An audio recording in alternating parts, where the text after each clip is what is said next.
જય દ્વારકાધીશ. અમૃત પુષ્પ વિતરણ અમદાવાદ પૂર્વ ભરતભાઈ પટેલ 9428962293. ભાઈ ક્યાંથી તમે આવ્યા છો? દેગમ તાલુકા. કયું ગામ છે આપણું? હિલોલ. અચ્છા. આપણે પિતાજીને શું તકલીફ હતી? હાથ પગમાં ખાલી ચડી જતી હતી. હા, ખાલી ચડી જતી. હાથ પગમાં ખાલી જડી જતી હતી અને એના માટે તમે કેટલા દિવસ પહેલાં લઈ ગયા છો? અઠવાડિયે પહેલાં દવા લઈ ગઈ. બરાબર છે. કેવું છે 8 દિવસમાં? દવા લીધા પછી થોડું બેલેન્સ જળવાતું થઈ ગયું. બરાબર છે, બેલેન્સ જળવા છે એમ. બરાબર છે. બીજું બીજું તો થોડું ચાલી શકે છે. પહેલાં ખુરશી પાછળ મૂકવી પડતી હતી. અચ્છા, પહેલાં ખુરશી પાછળ મૂકવી પડતી હતી અને અત્યારે 5-25 ડગલા ચાલી શકે છે ખરા? એટલો ફરક આવ્યો, એટલું બેલેન્સ સુધારો આવ્યો છે. બરાબર છે ને? બીજો કોઈ સુધારો? બરાબર છે. પેટ સાફ આવે છે? બરાબર છે. અને ઊંઘ કેવી આવે છે? ઊંઘ પણ સારી આવે છે. અને પહેલાં જે અડવાથી ખબર નથી પડતી એ અત્યારે કેમ છે?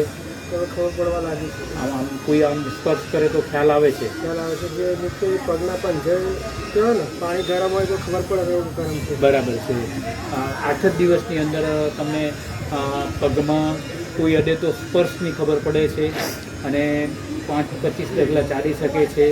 નીંદર સારી આવે છે, પેટ સફાઈ થાય છે અને ભૂખ પણ લાગે છે. બરાબર છે ને? અને અત્યારે 8 દિવસમાં આટલું સરસ રિઝલ્ટ દ્વારકાધીશની કૃપાથી. અમૃત પુષ્પના કેટલા ટીપા આપો છો તમે? રાત્રે 10 ટીપા. 6 થી 10 ટીપા તમને સૂચના આપવામાં આવી હતી. બરાબર છે ને? અને સવારે શ્રી સંજીવનીના 5 ટીપા આપો છો. બરાબર છે?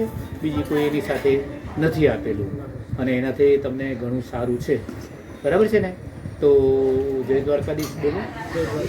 અને પપ્પાને જલ્દી દ્વારકાધીશ જલ્દી બેઠા કરશે અને 3 મહિના તમારે પરેજી સાથે આ લેવાનું છે. અત્યારે તમે પરેજી સંપૂર્ણ પાળેલી છે ને? બરાબર. કારણ કે પરેજી વગર અમૃત પુષ્પ કામ આપતું નથી. હવે પરેજી હશે તો તમારા 3 મહિનાની અંદર તમારા પપ્પાની સંપૂર્ણ રિકવરી મળી જશે. શું નામ કીધું આપણું? હા, બરાબર. અને ગોવિંદભાઈ તમારા પપ્પાનું નામ? જય દ્વારકાધીશ.